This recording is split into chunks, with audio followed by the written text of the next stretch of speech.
शुरुआत करेंगे असम चुनाव में जेएमएम की राह से। जेएमएम ने असम चुनाव में एकला चलो की राह अपना ली है। पार्टी ने 21 सीटों पर उम्मीदवारों की लिस्ट जारी कर दी है और कांग्रेस से अलग चुनाव लड़ने की घोषणा कर दी है। अब असम चुनाव के लिए जेएमएम की क्या रणनीति होगी, देखिए हमारी इस खास रिपोर्ट में। असम में चुनाव, झारखंड में दांव, नहीं बनी बात, गठबंधन तार तार। असम में जेएमएम की एकला चलो राह।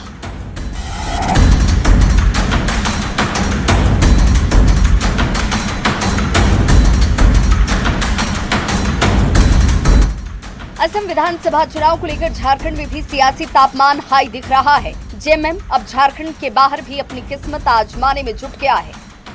जेएमएम ने असम विधानसभा चुनाव को लेकर अपनी राह साफ कर ली है। पार्टी ने 21 सीटों पर अपने उम्मीदवारों की लिस्ट जारी कर दी और असम में अकेले चुनाव लड़ने की घोषणा कर दी है। झारखंड मुक्ति मोर्चा इसके लिए तैयार थी पहले से। हम तो गठबंधन के लिए बिल्कुल पूरी तरह एका बनाने का हमने प्रयास किया है। यहाँ भी कहा कि कांग्रेस से बात हो गई, कांग्रेस के बल्कि बड़े नेता गौरव गोगोई और तमाम लोग मुख्यमंत्री जी से भी बात करने आए, लेकिन झारखंडी अस्मिता एक बार फिर से गिरवी रख दी झारखंड मुक्ति मोर्चा ने और वो एक तरीके से कांग्रेस के साथ वो वहां चुनाव नहीं लड़े, अब वो खुद से लड़ने जा रहे हैं। जेएमएम की नजर असम में रहने वाली आदिवासी समाज पर है, जिसकी आबादी करीब 38% है। इसमें 15 से 20 लाख की आबादी झारखंड वासियों की है। ट्राइबल वोट को लेकर जेएमएम की भूमिका अहम मानी जा रही है और अब लिस्ट जारी कर जेएमएम ने साफ कर दिया कि असम चुनाव में उसकी भागीदारी जरूर रहेगी। आसाम में हमारा उपस्थिति के लिए हम चुनाव लड़ रहे हैं। हम अपने जिन भी प्रत्याशियों को चुनाव लड़वा रहे हैं वो भाजपा के खिलाफ, कांग्रेस के खिलाफ लड़ेगी और अपनी उपस्थिति दर्ज करवाएगी। अब जरा एक नजर असम विधानसभा चुनाव की सीट शेयरिंग पर भी डाल लीजिए। असम में कुल 126 सीट का मुकाबला होना है। बहुमत के लिए 64 सीटें जीतनी होंगी। एनडीए ने सभी सीटों पर अपने उम्मीदवार उतारे, जहां बीजेपी 89 सीट, एजीपी 26 सीट और बीपीएफ 11 सीट पर चुनाव लड़ेगी, तो वहीं कांग्रेस अकेले 101 सीट, जेएमएम 21 सीट और टीएमसी 17 सीटों पर अपनी किस्मत आजमाएगी। अब देखना ये होगा कि क्या असम में भी जेएमएम अपनी धाक जमा पाती है या फिर जेएमएम और कांग्रेस की इस टूट का फायदा बीजेपी उठा ले जाएगी। रांची से संवाददाता गौरव झा और संजय सिन्हा की रिपोर्ट। अब बात जमशेदपुर में मिलने वाले मिसाइल बम की, जहां पिछले 4 दिन में 2 बम मिलने से हड़कंप मच गया है। लोगों में दहशत का माहौल है और प्रशासन के सामने चुनौती बढ़ती जा रही है।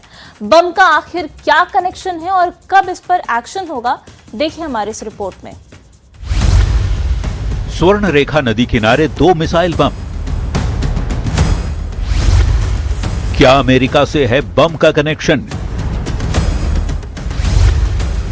बड़ा सवाल, बम पर कब होगा एक्शन?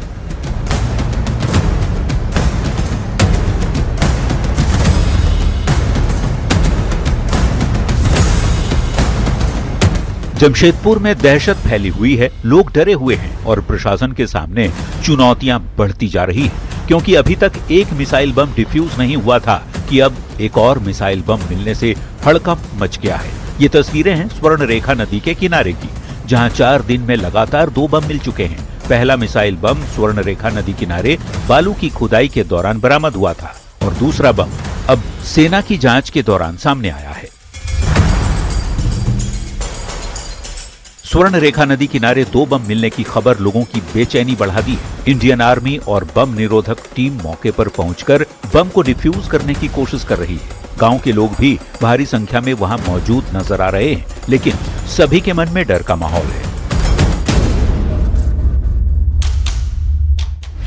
जानकारी के मुताबिक पहले मिसाइल बम का वजन करीब 227 किलोग्राम है।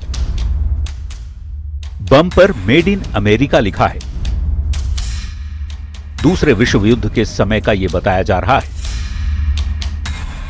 महुल डांगरी के पास लड़ाकू विमान क्रैश हुआ था। हादसाग्रस्त विमान का हिस्सा यह हो सकता है। तब मिट्टी में धंसने के कारण ब्लास्ट नहीं हुआ होगा। हालांकि दूसरे बम की अभी भी जांच की जा रही है और पता लगाने की कोशिश की जा रही है कि बम कहां से आया। 4 दिन में मिले 2 बम को देखकर अब सवाल ये उठता है कि कहीं ये कोई साजिश है या फिर असल में युद्धकालीन बम है, और अगर ये बम युद्धकालीन है तो इतने समय बाद भी जिंदा कैसे है। न्यूज 18 के लिए जमशेदपुर से संवाददाता आशीष तिवारी की रिपोर्ट। अब बात धनबाद की, जहां बीजेपी नेता शत्रुघ्न महतो के घर प्रतिबंधित मांस फेंकने का मामला सामने आया है। घर में प्रतिबंधित मांस मिलने के बाद हिंदू समुदाय ने काफी हंगामा किया और इलाके में तनाव की स्थिति हो गई। हालांकि पुलिस ने मौके पर पहुंचकर स्थिति को नियंत्रित किया और इलाके में शांति बनाने की अपील की है। बता दें कि बीजेपी नेता तारा देवी के रिश्तेदार हैं और ये पूरा मामला बलियापुर थाना क्षेत्र का है। शरारती तत्वों द्वारा जो है कुछ प्रतिबंधित मांस का टुकड़ा वगैरह का कुछ बात थी, तो वैसा कुछ बड़ी बात नहीं है। आप वहाँ पर लोगों को नहीं पढ़ना है, स्थिति सामान्य है और कहीं कोई तनाव वाली बात नहीं है, बिल्कुल सब ठीक है। प्रशासन मुस्तैद है। कुछ असामाजिक तत्वों के द्वारा यहाँ पे जो सांप्रदायिक सौहार्द है उसको बिगाड़ने की कोशिश की गई थी, लेकिन बहुत ही जल्दी यहाँ के स्थानीय थाना प्रभारी बलियापुर के सत्यजीत के द्वारा इमीडिएट एक्शन लिया गया और उसमें तुरंत से फ्लैग मार्च वगैरह निकाला गया और दोनों समुदाय के जो भद्र नागरिक हैं उनके साथ भी बैठ करके इनके द्वारा बातचीत की गई है। अभी कोई समस्या नहीं है। और देखिए, इस खबर के बाद अब कई सवाल भी उठने लगे हैं। सबसे पहला सवाल ये कि कौन बिगाड़ रहा है माहौल, किसने फेंका ये प्रतिबंधित मांस, ये भी सवाल अब उठने लगा है। और सबसे बड़ा सवाल ये कि आरोपी कब गिरफ्तार होंगे, उन पर एक्शन कब होगा। और देखिए, सरायकेला से बड़ी खबर आ रही है, जहां एंटी करप्शन ब्यूरो ने भ्रष्टाचार के खिलाफ बड़ी कार्रवाई की है और भू अर्जन विभाग के बड़ा बाबू प्रीतम आचार्य और एक कथित दलाल विनय तिवारी को गिरफ्तार कर लिया है। एसीबी की कार्रवाई की बाद से प्रशासनिक महकमे में हड़कंप मच गया है। जानकारी के मुताबिक सरायकेला में भू अर्जन से जुड़ी एक महत्वपूर्ण बैठक उपायुक्त की मौजूदगी में चल रही थी और इसी दौरान प्रीतम आचार्य के मोबाइल पर फोन आया, जिसके बाद वो बैठक से बाहर निकले और कथित रूप से पैसे के लेन देन में जुट गए। पहले से घात लगाए एसीबी की टीम ने उन्हें रंगे हाथ गिरफ्तार कर लिया है। 1,48,00,000 कुछ मिला था। हाँ। उसी का पैसा मांगा। कितना 40 लाख रुपया डिमांड किया था, जिसमें पहला किस्त 5 लाख लेते हुए आज रंगे हाथ पकड़ा। ठीक है, कोशिश करिएगा कि हम लोग तिवारी जी केस में पकड़ा है। तिवारी जी वही मीडिएटर वही ले रहे थे, उसके बदले में। अच्छा, उसके बदले में वही ले रहे थे। पैसे किनके पास से पकड़ा है? विनय तिवारी। और कोई कागजात या कुछ ऐसा बरामद? अभी और भी कोई है साथ में? अभी हम जांच चल रहा है। देखिए, धनबाद से बड़ी खबर है, जहां के राजगंज थाना क्षेत्र के सुंदाहा गांव में जमीन विवाद को लेकर 2 पक्षों के बीच हिंसक झड़प हो गई, जिसमें कई लोग घायल हो गए हैं, जबकि एक युवक की हालत तीर लगने से गंभीर बनी हुई है, जिसे रांची रेफर कर दिया गया है। बताया जा रहा है कि दोनों पक्षों के बीच लंबे समय से जमीन को लेकर विवाद चल रहा था। राजगंज थाना प्रभारी अलीशा कुमारी ने बताया कि जमीन विवाद को लेकर घटना हुई, सभी घायलों का इलाज कराया जा रहा है और मामले की जांच भी जारी है।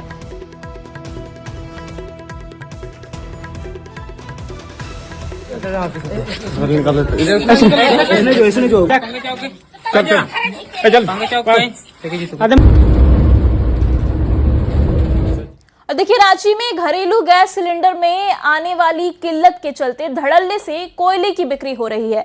अब सब्जी बाजारों में भी कोयले के बोरे नजर आने लगे हैं। रांची के होटलों में भी कोयले की सप्लाई की जा रही है।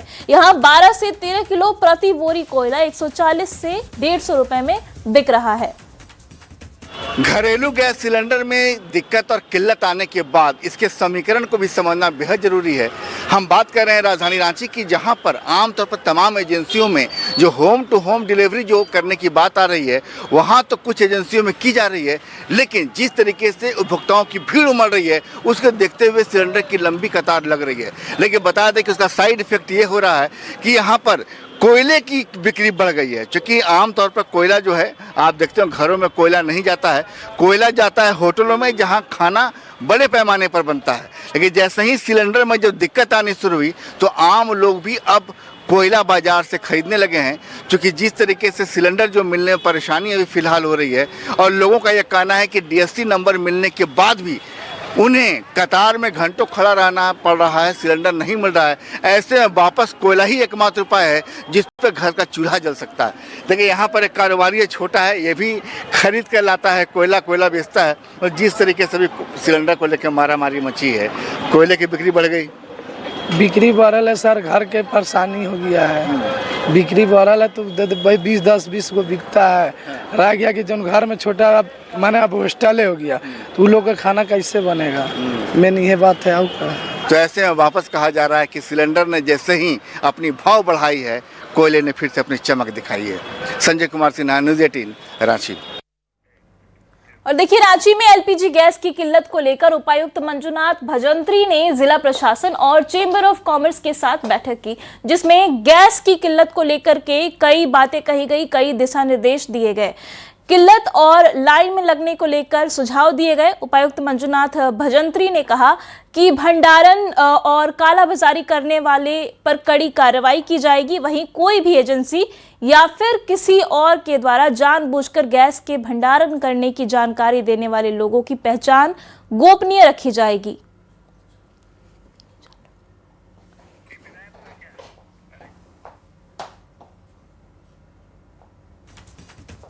डोमेस्टिक गैस सिलेंडर जो है वो मिल रही है, लेकिन उसमें भी कभी कभी परेशानियां आ रही हैं, खासकर होम डिलीवरी करने में, और लोग लाइन में आके खड़े हो जा रहे हैं। तो वो इसको कैसे हम लोग कम किया जाए, तो इस संबंध में भी हम लोगों ने आज बात की है। देखिए, ये एक बहुत ही सकारात्मक पहल है जिला एडमिनिस्ट्रेशन की, और निश्चित रूप से आज जो समस्याएं हैं हमारे व्यापारियों की, हमारे जो उद्योगों की, हमारे जो होटल्स और रेस्टोरेंट्स और बैंक्वेट हॉल्स, इसके लिए जो सरकार का क्या एसओपी है और आगे जो स्थिति होने वाली है उसके लिए क्या तैयारियां हैं, चाहे वो जिला प्रशासन की क्या है, और हमें इसको जो अनिश्चितता का जो माहौल है इसमें हमें आगे क्या करना है, आज की बैठक के बहुत ही सकारात्मक चर्चाएं हुई हैं। हमें क्या है कि गैस पूरी मिल नहीं रही है, जिससे कि हमारा प्रोडक्शन बाधित हो चुका है, रुक चुका है, और जिससे कि लेबर लोग को बिठा करके पैसे देने पड़ रहे हैं। तो कितना दिन वो लास्ट में उनको भी, तो अगर हम पैसे नहीं देंगे तो आगे बढ़ेंगे। और देखिए, रसोई गैस की किल्लत और बढ़ती कालाबाजारी के विरोध में आरजेडी कार्यकर्ताओं ने प्रदर्शन किया है। इस दौरान पार्टी नेताओं और कार्यकर्ताओं ने केंद्र सरकार के खिलाफ नारेबाजी की। नेताओं ने कहा कि केंद्र सरकार की गलत कूटनीतिक और विदेश नीति के कारण देश में गैस संकट उत्पन्न हो गया है, जिसका सीधा असर आम जनता पर पड़ रहा है। उन्होंने आरोप लगाया कि वर्तमान समय में रसोई गैस की भारी किल्लत है, जबकि कालाबाजारी लगातार बढ़ती जा रही है। देखिए, सड़क पे उतरने के अलावा और कोई उपाय नहीं है। जनता ने मैंडेट दिया था पिछले बार कि नहीं, और जनता से बोल कर दिया गया कि हम सब सुविधा जनता को देंगे। जनता को 5 केजी अनाज मिल जा रहा है, लेकिन उसको बनाने के लिए सिलेंडर आज नहीं है। जनता अभी सारे रेस्टोरेंट बंद हो गए, सारे होटल बंद हो रहे हैं, लेकिन हमारे देश के प्रधानमंत्री कान में रुई डाल के सोए हुए हैं और कहते हैं कि नहीं, हम विश्व गुरु बनने जा रहे हैं, विश्व गुरु बन रहे हैं। लेकिन आदेश किसका चल रहा है देश में? ट्रंप का। तो हम लोग रोड पे इसलिए उतरे हैं कि मोदी जी अब जनता को रोड पर लाइन लगवाना छोड़ दीजिए। सामने सरेंडर नहीं किए होते तो आज भारत में गैस की ये स्थिति और तेल की नहीं हुई होती। तो आज हम लोग यही कह रहे हैं कि मत डर नरेंद्र, मत कर सरेंडर। और इसके साथ ही जोहार झारखंड में फिलहाल रुकेंगे एक छोटी सी ब्रेक के लिए।